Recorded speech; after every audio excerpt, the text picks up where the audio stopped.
Сепак постои блокада, односно нема поместување во однос на Законот за јавното обвинителство, признава власта.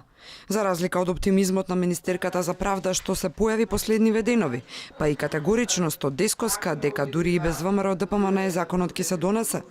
Денеска вели немало ништо ново во оваа насока.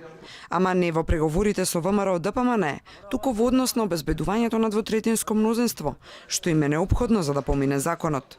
Тоа значи дека осумината така наречени независни пратеници од ВМРО ДПМН не се сигурни дека ќе го поддржат законот, инаку блокиран заради делот со СЈО. Нема некои посебни поместувања во изминатиот период од последната изјава, но секојдневни контакти има и се прават обиди за обезбедување на двотретинско мнозинство. Ставот на ВМРО ДПМН е непроменет. Тие немаат намера да бидат соучесници како што велат во поддршката на криминалот на СЈО. А токму за криминал го сметаат нелегалното процесуирање на случаи после 30 јуни 2017 година од страна на тимот на Јанева. Меѓу нив е и случајот Талир, со кој е блокиран имотот на опозицијската партија.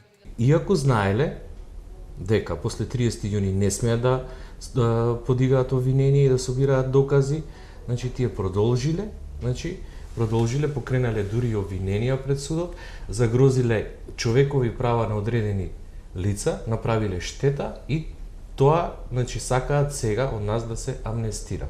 Амандманите на ВМРО ДПМН се однесуваат во голем дел на членот 105, што власта го толкува како борба на опозицијата за скриена амнестија.